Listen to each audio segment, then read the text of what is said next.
Hello, everyone, and welcome to the Bulldog Show. I'm Darrell Allen, along with Thomasville High School head football coach Jonathan DeLay. And Dogs on the short end of a 31-7 score last Friday night over in Bainbridge. And Coach, I think we could off to a good start. First of all, let me say that when you and I talked about it a little bit, get into the third quarter, missed opportunities really just hurt us. Yeah, I mean that was the story of the night, were missed opportunities, and I say this all the time: problems and solutions. It was easy to identify some problems. Not quick enough to have the solutions to fix the problems. I thought, though, defensively, especially in the first half, we played the best we've played all year. And that's what I told the kids. I said they had zero answer for us up front in the first half, and really in the second half because they just started throwing the football. And we score right there coming out of halftime. We'll get them stopped, then a short punt, and we get out of position by a step, and they capitalize on it. And we just could never melt the snowball. Things just seemed to keep piling up. But I'll tell you, our kids, and we've said this all year, they're resilient. They came ready to work Sunday. Yesterday was a great day of practice. And we're just looking forward to an opportunity to go out and win this week. Yeah, because when you talk about being disappointed in the game, disappointment comes in the score, not in the effort. That's it, yeah. So DJ Thurman, when you talked about the score, a great run by him. He had 125 total yards or all-purpose yards for Friday night. Did a couple of tackles, so DJ just keeps playing well for us. Yeah, DJ played a good game. They pretty much tried to take Cole out of the game and doubled him, and we were able to get the ball to DJ a bunch of different ways, throwing him hitches, throwing him, flipping him a reverse, getting the ball to him in the return game. And then over there on defense, he had some plays that he made over there as well. So definitely DJ played well for us. All right, Jaden Austin with 8 tackles and a sack, a big sack for us. Yeah, Jaden had that big sack, and there was one on that first drive where I thought it was a sack fumble. They called him down, is what it is. But he played well. Evan Wynn played well. He had a bunch of tackles. 6 tackles for Evan. Yeah, 6 tackles for Evan. So those guys, that's what I'm saying. Another guy that played awesome, doesn't show in the stat sheet, was Angelo Brooks, 65 on our D-line. They had zero answer for him. He was spinning, swimming, doing all kinds of things, creating havoc in the backfield so that those guys, Evan and Jaden, could have those tackles. So that was what was exciting to see. Obviously, the score was not where we want it to be, but I see our guys doing some things that they haven't done, even in the Cairo game. Because you mentioned Brooks, we see a little bit more of that each week with guys that we haven't ever heard from before, all of a sudden stepping up and making plays. Yeah, Angelo, he's been hurt a little bit. He's banged up a little this summer. Finally got a chance to play. I believe his first game was a Cairo game. And then, he played like we saw back in the spring this week, just getting in the backfield. We have trouble with him on our offensive line some days. So that was a positive to see. Of course, we've seen Cam all year long, but now we're seeing some younger players come in, running back, different ones that are coming in and having to contribute for us. Yeah, we played a couple more freshmen the other night. Levante Cole got some carries. This was his first game where he was actually healthy. He played in the JV game on Thursday, and then he did such a good job on scout team last week that he earned some carries on Friday. He's still nursing that ankle a little bit. We're trying to make sure that we don't overdo it with him. And you saw guys like Caden Walker come in at corner, number 83. He's another 9th grader. We've got some really good talent in that class. Our young guys, even our 8th grade class, is really good right now, and I'm excited to see them get to play and to see them knowing that we got them for 3 more years.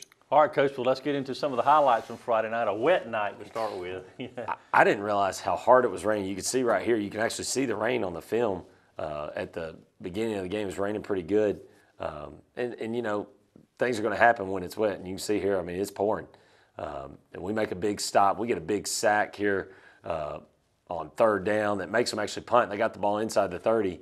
And then here comes Jaden Austin. Boom. And I thought that was a fumble. Yeah. To me, that should be a fumble. We got the ball right there. We make them punt. Beck Nicholson with a good return right here.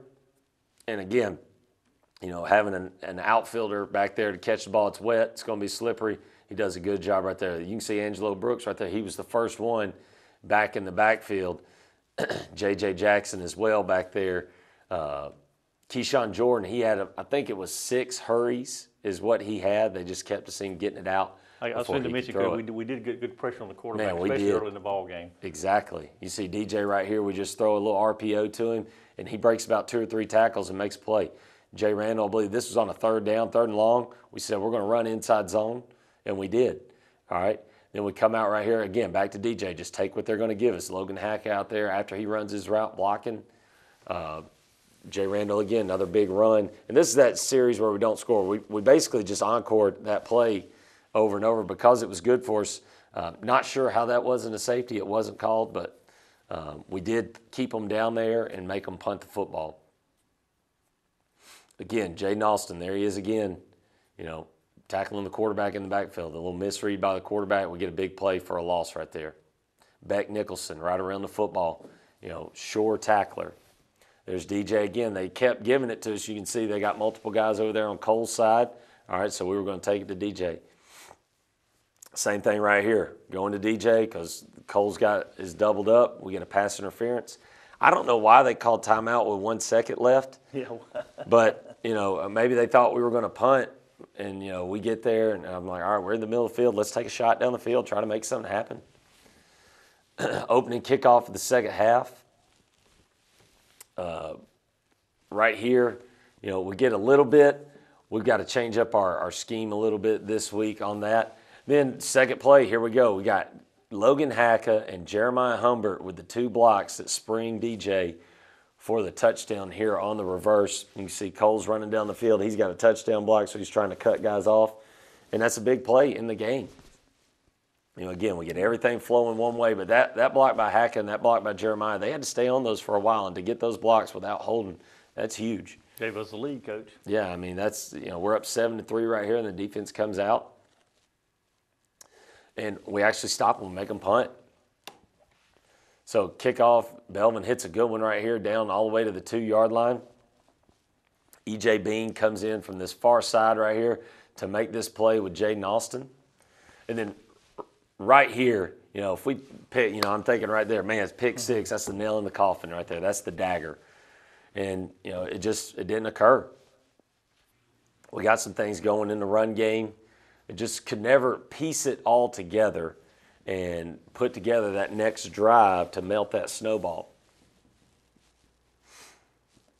Get down here in the fourth quarter, get backed up. We tried this play a couple times. Finally, we were able to hit the post on it.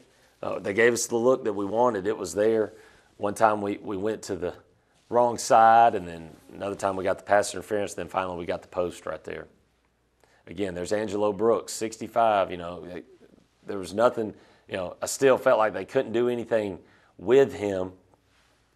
Beck Nicholson, again, saving us right there. We missed a couple tackles, but Beck's Johnny on the spot right there. DJ Thurman right there to break on the football. And again, there's a couple things. You see all these dogs to the ball knocking them back, but you could see how much penetration we are getting inside. That's why our linebackers were able to have as much success as they did. All right, Coach, 31-7. Obviously, as we said, disappointed in the loss, not disappointed in the effort, but we continue to go with that theme of playing better. Yeah, that's the thing. We got to, and to be honest, we didn't play better than we did against Cairo. If we had, we win the football game. But there are moments when we played better. We just got to put all those things together. And Coach Saban said something this week after his win against Texas. He said, "If you practice hard, then the game is easy. If you don't, then the game's hard." And that's what we've tried to preach to our kids. And that's something we preached to them before. But I brought that. My dad actually texted that to me this weekend, and I wrote it on the board for our kids. And they need to know that. They need to remember that practice needs to be hard so that when you play the game, it's easy. And that's any football coach that's worth his salt is trying to make practice hard so that the game is just go out there and play, muscle memory. Coach, I've had several people mention to me since Friday about the schedule, how tough it is. That's what we do at Thomas. Yeah, we're not going to use that as an excuse. No, those are excuses, and yeah. We want to play that tough schedule because come region time, come playoff time, you want to be able to look back and go, okay, remember when we played these teams that were as good or even better than the teams that we're playing right now? So we know that we can play with anybody that's left on our schedule. All right. Well, speaking of tough teams, Tift County comes to call this Friday back at the stadium because that'll be nice to get back at home. I'm gonna tell you what, we've been the road warriors. We've been on the road 4 times, only been at home once, so it's gonna be nice to get back to the vet. Tift comes in, they're 0-3, but they've got good football players. I mean, they got a guy, number 2, he reminds me of Charlie. That's who he looks like when he plays, and they try to get him the ball. So we got to make sure that if he does have the ball, we're doing a good job tackling. Defensively, they do a good job moving around pressure, and they're going to play a 4-4, cover 3, some man. We've got to do a good job of getting the football to the spots that we need to get it to, and when it's there, go and execute. Catch the football, break a tackle, go score. When we're running the ball inside, break a tackle, go score. When we're running the ball outside, get to the perimeter with some speed, because we've got speed to get to the perimeter and go put that thing in the end zone, and that's where we've got to get to this week. All right, this will be the renewal of an old-time rival for the Bulldogs. First game, Coach, was in 1915, a 32-0 Tifton win in that ball game.